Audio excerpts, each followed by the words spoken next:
ये खामोशियाँ, ये तन्हाइयाँ। एक्ट्रेस जिसकी खूबसूरती के कायल थे लोग, जिंदगी में मिला बेइंतहा दर्द, आखिरी वक्त में झेली तंग हाली।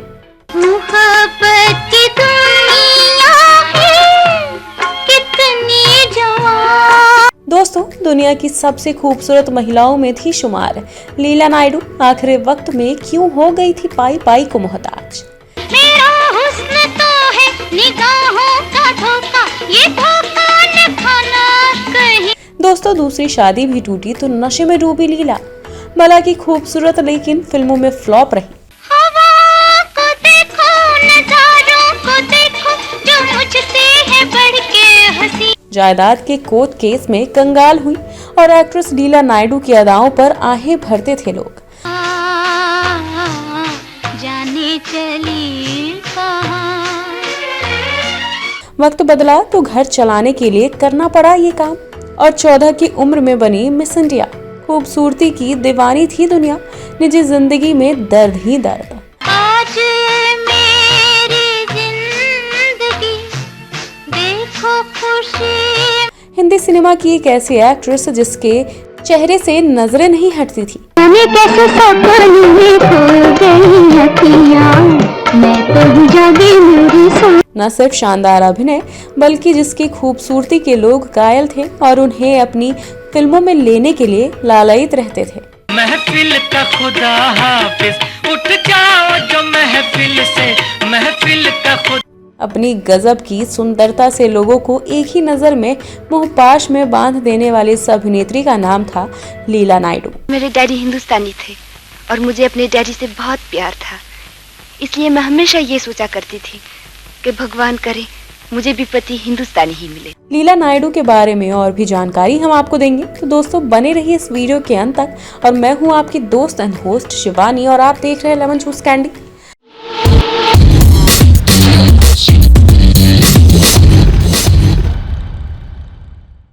आ जाओ जो महफिल में एक जान से आ जाए, उठ जाओ जो महफिल। 50 और 60 के दशक में लीला नायडू का हिंदी सिनेमा में सिक्का चलता था। 1954 में महज 14 साल की आयु में फेमिना मिस इंडिया का ताज जीतकर लीला नायडू ने खूब चर्चा बटोरी। एक्ट्रेस का नाम उस दौरान 10 वर्षों तक वोग मैगजीन की दुनिया भर में 10 सबसे ज्यादा खूबसूरत महिलाओं के लिस्ट में भी शामिल था। ये रात मेरी जिंदगी की बदतरीन रात थी। अशोक से ज्यादा भरोसे का दोस्त और कौन हो सकता था, लेकिन मुझे ये नहीं मालूम था कि इस फरेबी दुनिया में इंसान को किसी पर भी भरोसा नहीं रखना चाहिए। कई दिग्गज अभिनेता उनकी खूबसूरती से प्रभावित थे, जिनमें से एक नाम था राज कपूर का। अपने पेशेवर जीवन में जितनी चर्चा पाई, उतना ही दर्द उन्हें निजी जीवन में भी मिला। मुझे मालूम है कि शायद अब तुम मेरे साथ नहीं रह सकोगे, और मैं तुमसे कह भी क्या सकती हूँ,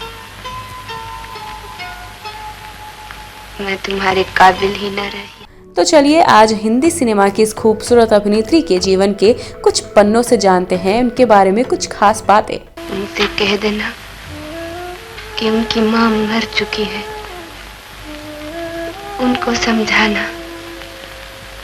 मुंबई में जन्मी लीला नायडू की शिक्षा दीक्षा जेनेवा और स्विट्जरलैंड में हुई थी। एक्ट्रेस को कई रोल ऑफर हुए, लेकिन उन्होंने अपनी पढ़ाई के चलते उन्हें ठुकरा दिया। हालांकि 1960 में ऋषिकेश मुखर्जी की फिल्म अनुराधा से लीला नायडू ने अपना डेब्यू किया। ये फिल्म सफल तो नहीं हुई, लेकिन लीला नायडू की एक्टिंग की जमकर तारीफ हुई। इसके साथ ही इस फिल्म से मेकर्स की भी चांदी हो गई थी, क्योंकि असफल होने के बाद भी इस फिल्म को सर्वश्रेष्ठ फीचर फिल्म का नेशनल अवार्ड भी मिला। मेरी तरफ से प्यार करना, जिद करे तो कभी मारना नहीं अनिल। मैंने बड़ी मोहब्बत से बच्चों को पाला है।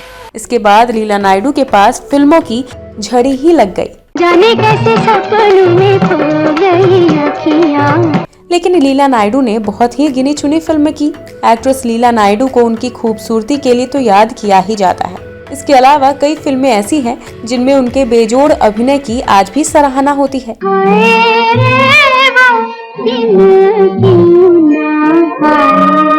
एक्ट्रेस के करियर में ये रास्ते हैं प्यार के। उम्मीद, आबरू, द गुरु जैसी शानदार फिल्में शामिल हैं। हिंदी फिल्मों के अलावा लीला नायडू ने कुछ इंग्लिश फिल्मों में भी काम किया। मैं तो जागी मोरी सो गई हसीना।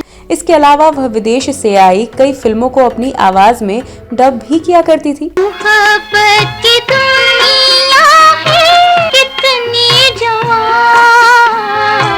लीला नायडू पेशेवर जिंदगी पटरी पर चल रही थी और वह सफलता की सीढ़ियां भी चढ़ रही थी, लेकिन उनकी निजी जिंदगी में कुछ भी सही नहीं चल रहा था। मात्र 17 साल की उम्र में ही लीला नायडू ने ओबेरॉय होटल के मालिक के बेटे तिलक ओबेरॉय से शादी कर ली थी।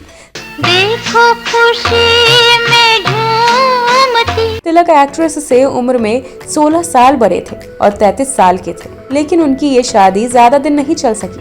बताया जाता है कि वह लीला नायडू के साथ काफी बुरा बर्ताव करते थे, लेकिन एक्ट्रेस ने कभी भी इसे सबके सामने जाहिर नहीं किया था। ये बातों का जादू, ये साजिश है हालात की। शादी के कुछ साल बाद ही लीला नायडू का पति से तलाक हो गया।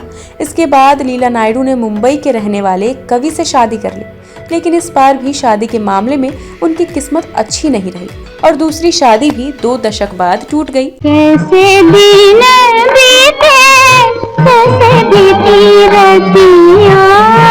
दूसरी शादी टूटने के साथ ही लीला नायडू भी बुरी तरह से टूट गई और उन्होंने खुद को सभी से अलग कर लिया।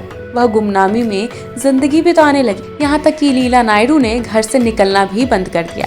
बताया जाता है कि उन्होंने खुद को नशे में डुबो लिया था। साल 1954 में उन्होंने फेमिना मिस इंडिया का ताज जीतकर खूब सुर्खियां बटोरी।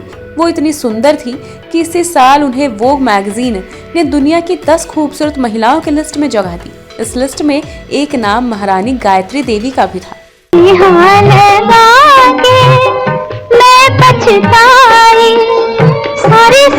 भारतीय सिनेमा जगत के इतिहास में यूं तो कई अदाकाराओं ने अपनी एक्टिंग से इंडस्ट्री पर राज किया, लेकिन एक ऐसी एक्ट्रेस भी थी जो अपनी फिल्मों से ज्यादा खूबसूरती के कारण चर्चाओं में रही।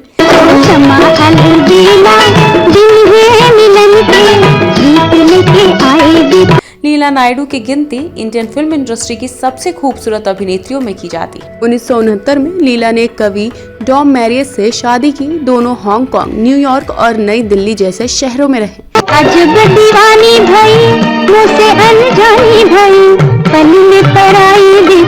25 साल साथ रहने के बाद लीला का यह रिश्ता भी खत्म हो गया, जिसके बाद लीला एक गुमनाम जिंदगी जीने लगी। 28 जुलाई 2009 को लंग फेलियर और इन्फ्लुएंजा के कारण 69 साल की उम्र में लीला का निधन हो गया। जाने कैसे सपनों में खो गई अखियां, मैं तो जागी मेरी सो। निजी जिंदगी में आई परेशानियों के चलते उन्होंने लोगों से मिलना जुलना तक बंद कर दिया था। इस दौरान उन्हें आर्थराइटिस की बीमारी हो गई, जिसकी वजह से वो ज्यादा चल नहीं पाती थी।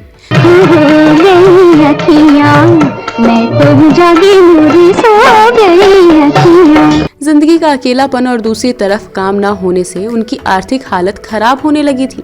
एक वक्त ऐसा भी आया जब रोजमर्रा का खर्च चलाने के लिए उन्हें अपना घर किराए पर देना पड़ा। कैसे दिन बीते, कैसे बीती रातियां। साल 2009 में इन्फ्लुएंजा की बीमारी के चलते उन्होंने इस दुनिया को अलविदा कह दिया। उम्मीद है दोस्तों आपको स्टोरी जरूर पसंद आई होगी। मेरे चैनल को लाइक सब्सक्राइब करना बिल्कुल भी ना भूलें। अब अपने दोस्त एंड होस्ट शिवानी को दीजिए इजाजत। नमस्कार।